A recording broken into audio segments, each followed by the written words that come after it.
First question. Gigamit mo ang San Juan Gis 24. Mabasa ba nga ang Seventh-day Adventist tagaan sa otoridad sa pag-implementa sa sugo? Implicitly mabasag yun. Kasi, Implicitly nga mabasag yun nga din ang Seventh-day Adventist nagatuman o nagasangyaw sa mga balita. ka-implicit lang, subot ipasabot indirectly. Tama ba? Okay, stop dito. So, Pardon. So, implicitly, o kasabot indirectly. Yes, mabasa na ito na sumala sa Biblia nga din ang dili lang mga Israelita, kundi mga Kristohanon. Also, sita sa Biblia, kapitulo, versikulo, na naghatag og suporta, letra por letra mabasa nga ang Seventh-day Adventist implied di pasabot sa San Juan 10:24. Okay, implicitly. Ano ang basahon na? Ano ang basahon? Hoy, kaporter, Mr. Moderator, Okay. tawag ining, Ano po basahon na po? giingon niya sa implicitly implied. Subot ipasabot, ang ako ang kaatbang na ay obligation to provide evidence sa iyang implied claim na kanang 10:24 apil sila na. Biblia naman ang atong topic ron. Unsang sita sa Biblia, kapitulo, versikulo, ang kanang San Juan 10:24 apil mo. So, answer sir? Okay. Juan 10:24. Kadali lang. Kanya, itawag ni mo nga Juan 10:24. Wala ko nagamit anak. Okay, at least naka-record na eh. Ako naging Wala ko nagamit anak. Next question, St. Matthew chapter 5 verse 7 and 13. Moderator, dati palaod. Alright. Photo up with clarification. So, Skip pa. Kasi qualification. qualify. Oh, paabot sa 30 seconds. Di man makita na ito ang gitawagan ni ba? Ito ang niya ba? Oh. Una sa tanan, nindot imo pong tanan. Ang problema lang, wala mihaong sa akong gigamit. 1 Gs 24. Wala ko nagamit tanan. Ikaduha, kailangan imong bukagon ang akong istan. Recorded eh. Ayaw pagpataka o Next question. magamit. Sige, sunod. St. Matthew chapter 5 verse 7 and 13, di ba yung nagigamit? Ang sa to? Di ba, San Mateo 5, 7 o 19, yung nagigamit? Oh, gigamit ako na. Kana. May mabasa ba sa 5, 7, 19? Mississippi. Clarification. 17. Mississippi pa mo sa 19. Okay. May mabasa ba sa San Mateo 5:19 nga ang Seventh-day Adventist kay kada otoridad sa Dios aron matakuman sa lagi pamahulay? Naay mabasa implicitly. Okay. Kaya ano, ang ibas mabasa to diya, bisan kinsa, dili unggoy. Ang lang ka sa lamin na unggoy ba? Ang saksita sa Biblia, kapitulo, versikulo, kay Biblia naman ta. Maka ng word nga bisan kinsa, Biblia, so Biblia, apil ang Seventh-day Adventist. Yes, klaro kayo igsoon. Okay, akong basahon ha. Exodus 20:10. Apan ang Objection, ikapito. Mr. Moderator. Okay. Wala ko pangunta ng Exodo. Ang ako pangunta ng niya, kung sa sita sa Biblia, kapitulo, versikulo, na alam San Mateo, kapitulo 5, 17 kato sa 19, apil ang Seventh-day Adventist na sa word na bisang kinsa. Okay. Dili na lang ta sa imo nga side. Gitawag og Mateus Mateo 5:19. Ako basahon ha. Hindi mo na, hindi mo man sikas Wala nila. na pangit. Basta pila po. Kay sapaw mga. Ay sapaw dia. Bawal ba yan na?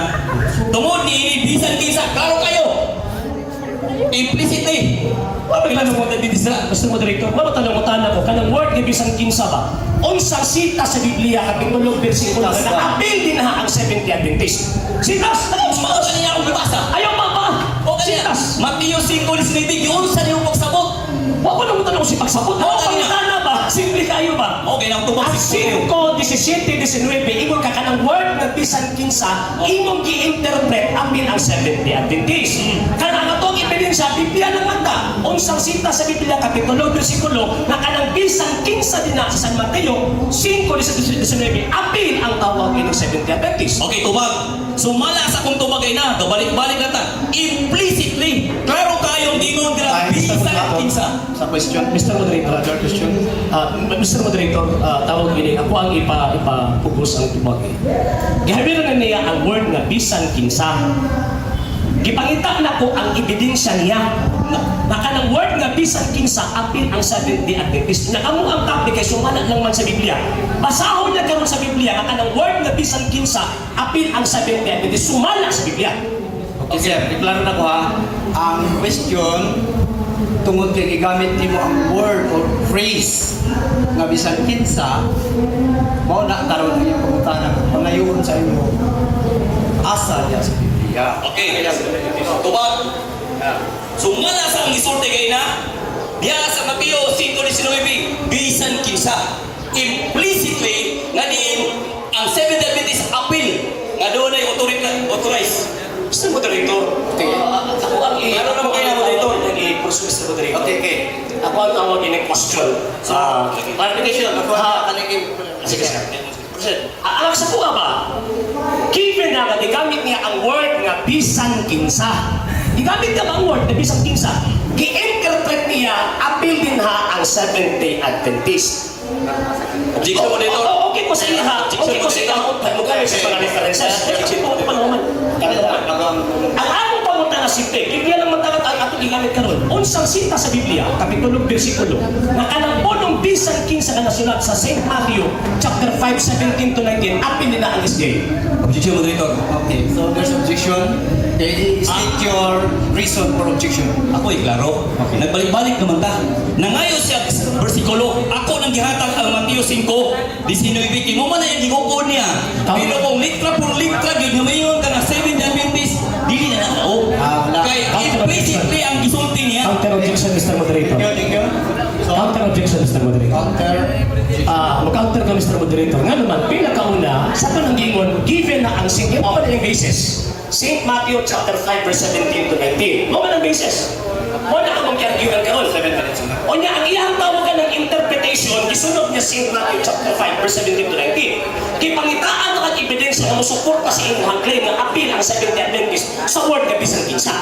Ang sangsita sa Biblia, kapitulo 3 ka ng word na bisan kinsa appeal ang Seventh-day Adventist. Sitas na sa Bible na word for word. Ito din namin na bisan kinsa. Appeal ang Seventh-day Adventist. Clarification ko, Moderator. Tungod ba kay sa Mateo 5:19 nga nakita niya kabisan kinsa gusto niya lain na pud nga verse mo ba na ito niya. Hindi ka siguro. Kay mao man akong tubag yun, niya magbalik-balik man. Ay. Ako rin, mag-asya mo dito, mas ang word na Seventh-day Adventist, implicitly akong Implicitly daw ang yung problema ay. kung nakasabot siya, wala. Dali. Nakasapot ko sa word implicitly. Okay. Indirectly galino. Pero ako pangutana kanang word nga indirectly nimo ba? Unsa support nimo nga evidence? Na kanang word nga bisan kinsa apil din na ang Seventh-day Adventist sumala sa Biblia. So sir, buti pasabot na sir kung human o indirectly, diba? Indirectly or explicitly. Nasa So ebidensya. dapat, kurang ana ba nga naatay empirical and other Yeah. O kaya akong tubag, Moderator, ang negative, akong tubag galing negative, dili explicitly. Implicit daw, okay. Pero kaya, negative, no, isa lang ba? Sa kuha, di tawagin mo namin. So remaining time, Sunod po ka na, kalisod. Naglisod na gani ka. Sunod po ka na. so you have 6 minutes for remaining time. Okay. So, karon, ang konti pasabot, wala kay mahatag na sinta sa Biblia nga kanang word nga bisan kinsa apil mo. Klaro kayo, Moderator. Giingon diri gibasa lo kay na dili lang sa mga audio, mismo sa mga Kristyan.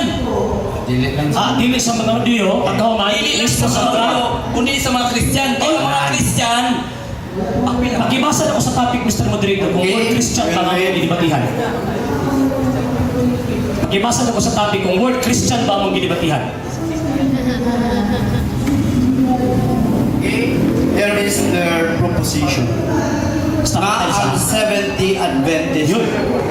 ana ay autoridad pagpatuman sa adlaw nga ipapahulay sumala lamang sa Biblia. Nabi Christian diha? Ay, ako tagahay itong argumento nga was topic. sige. Ay, ako tagahay argumento nga was itong topic. Moderator. Nausa na matawag ko. Tubag ko. Ang iyang pahutan na nabali si Seventh-day Adventist dira. Ang akong pagpamatuod sumala sa pagpamatuod dili litra por litra. Una kayo pangingga og litra por litra. Kaya wala ka ng tao nga litra por litra na tao ka pinagi sa pagsagot. Kinsa yung tulo sa imong kailangan litra por litra. So, wala ikibabasa sa Biblia. Sumala sa implicitly ang So, ginoo sa imo. arbitahon na gini mo karon nga wa kay mabasa sa Biblia. Sumala lagi sa litra por litra. Implicitly ang ginoo sa imo. Asa na So, question. Okay, next question. Next question. Next question. Okay. Ang Diyos, sumala sa balaan You have remaining 4 kasulatan. minutes. Ha? Sumala sa balaan kasulatan, kihatag ang adlaw ipapahulay dito sa gitawag o mga Israelita. Apil babo ang Seventh Adventist, unsang sita sa Biblia nga apil sa Israelita. Okay.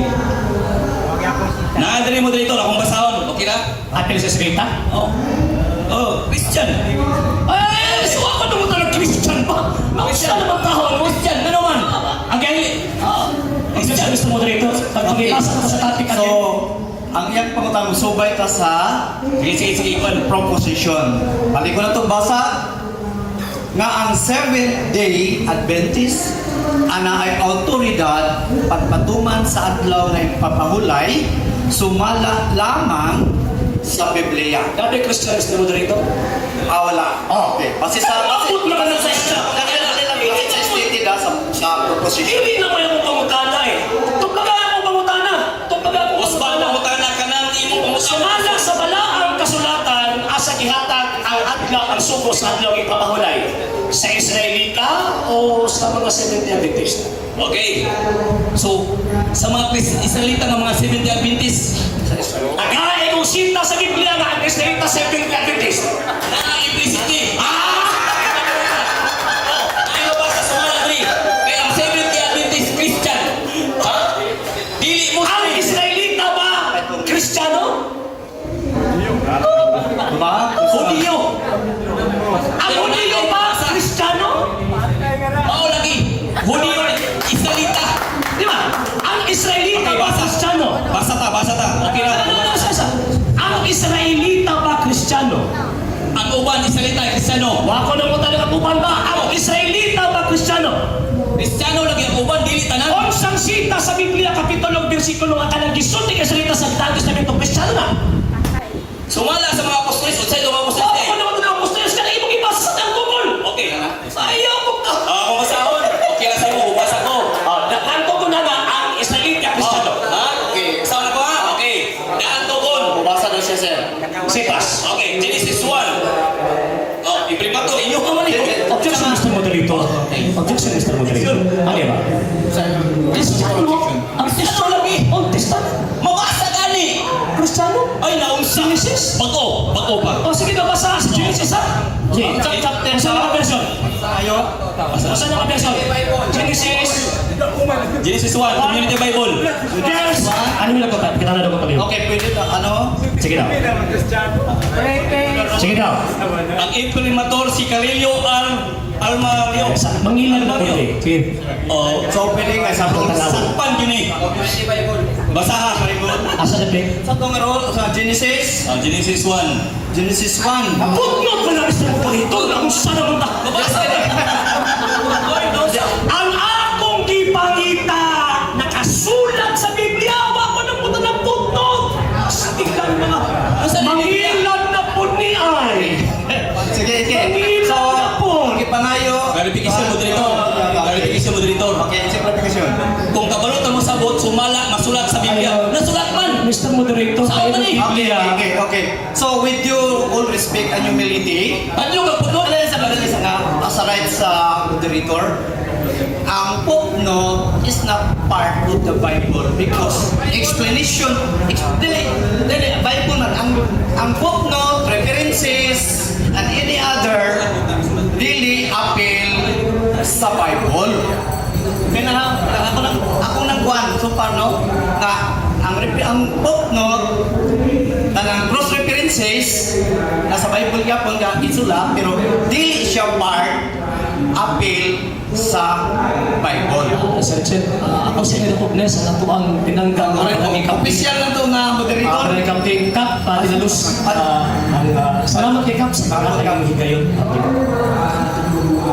Okay sir, continue. Gusto ba ang moderator? Gusto ba ni? Okay. Question o ako pa rin basahon eh. Dili ba, Mr. Ay, moderator, siya, clarification na. Sumalang sa nasulat, dilingon nga sumalang nga wadi putnot. Mr. Ano naman yun na? Unsa man oy? Sir, dili ano. Musta naman, With due respect in all logic and reasoning. Ako ni ko na, with due respect and all logic and correct reasoning. No, pag ingon gani nga what is really stated, huwag yun na siya i-follow.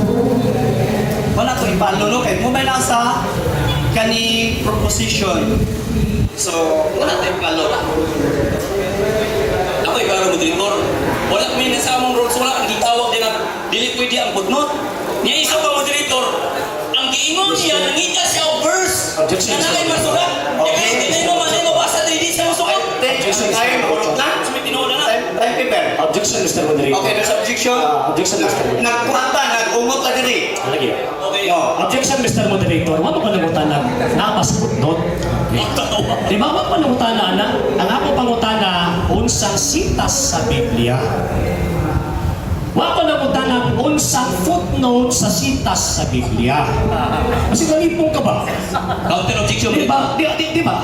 Ako ang iklaro ba? At the same time, ako ato ang gidefine kanina. Any version, No. and at the same time, ay nagbiblia, referring na sa explicit presentation sa nagsulat, sa writer, na naa sa Biblia, dili sa mga scholar.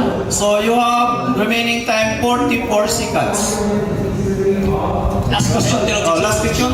Counter objection. Counter objection. Okay, nag-objection man siya. Okay. Kung man niya, yan laging di siya ganaan ang footnote. Di siya ganaan ang footnote. So kung mangutana siya mo dito niya, tuba po, di siya kangay, yan ang problema. Okay. Di ba kinanggun ni? Wala man nasa kwan na itong kwan. Di ba Wala naman sa rules. Hindi Nasa pwede to ang ang krus. footnote. Nasa to ang Sige, krus. tanawa ko na may footnote. Nasa to ang krus. Dali ko daw. Tanawa mo, sige. Okay, basa mo dito para dili po po maulawan. Kung naaba diya. Yeah. Oh. Okay. Wala ko na yun nga. Ay, ayaw. Ayaw, itinsa. Sa lagi. Kami na kaya sabi mo ang galay. Silence. Balik ko na po sa reference sa inyong mga una sa proposition, no? Na ang Seventh-day Adventist na ay autoridad sa pagpatungan sa adlaw nga ipapahulay sumala lamang sa Biblia. Oh, naibot pa pula. Ano na lang, Mr. Moderator. Ipamugos ko na, ha?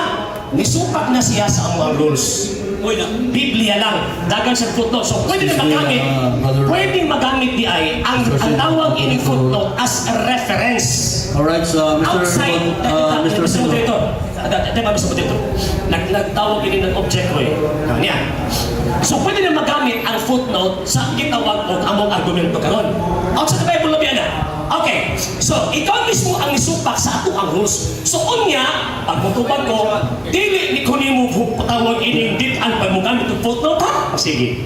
Okay, let's alright, the moderator role, no? Mr. Moderator, as far as the rules, nasa moderator either a acceptance or non-acceptance sa iyang dokumento. You have to decide. So if there is objection, you have to decide. So number 2, nasa gigamit nga referensya, niya tunay katungod, naghiling sa referensya, it is on the moderator whether acceptance or non-acceptance of the documents. So i-accept ang footnote? Wala pa. Aside pa na mo, no? Aside sa na to, unsa po ato ang basis karon mo decide. Moderator, excuse me. Kami man. Nag-objection ko kaya nag-objection man siya rin na. Kami man ba? Nga, may inunta nga ang sa atong mga hindi na to idawat na to ang footnote dili. So wala man po na stated sa rules nga footnote dawaton kung dili. Di ba? So wala nga. So ang decide ang sa moderator kung dawaton pa dili. Okay? So in my part, as I stated kaganina, so ang ingon og Bible not including close references, footnote, and other, except only the verse, chapter, and verses. So, therefore, my part, so, ang request, ang tanan, denied na magamit sa footnote. My part. Alright, sa side sa other side, mga kaisunod sa moderator, bigawat na ito na kay ang rules sa magbasa sa topic kumala sa Biblia. Ang footnote na mas Biblia. So, consider as valid para sa So, in accordance with the proposition code, okay, same as the what is the decision of the main moderator, I myself in my stand, I am also favor sa iya nga denied. So, So, final, nga dili lawat ang motor. Okay? So, what? Our time? Time na to, sir. Praksikan sa to. Okay na? Wala na? 35 seconds. So, Okay, so, there's rest. Counter mo siya. Wala mo lang tayo. Ikaw sa di mo mag-uno-uno. Check kung saan ba na may seconds. Sige, sige. Alam mo yung Na may seconds. Okay, naman ko yung authority. Naman ko yung authority po sa ako side. Una, para sa kasayuran sa tanan, kanang amo ang balaod dira iyaha tanan. Ha? Matod pa sa video, kung nakita mo sa video na iyang gibuhat, ingon siya nga, naasay mo, gamit pagkaog, gitawag reference or Biblia. Mabasa, nakita dito sa video. Karon gitandi niya. Amo ni bahala na. Counter na, point of order, Mr. Moderator. Dapat na iyang gipirmahan ang amo ang tawagin ng proposition ng topics. At the same time, ang rules. Obliged lang ako follow. Number 2, biya siya kung sa iyong iyang gipirmahan. Simple man ang mas kasabot. Di ba? Imposible. Okay.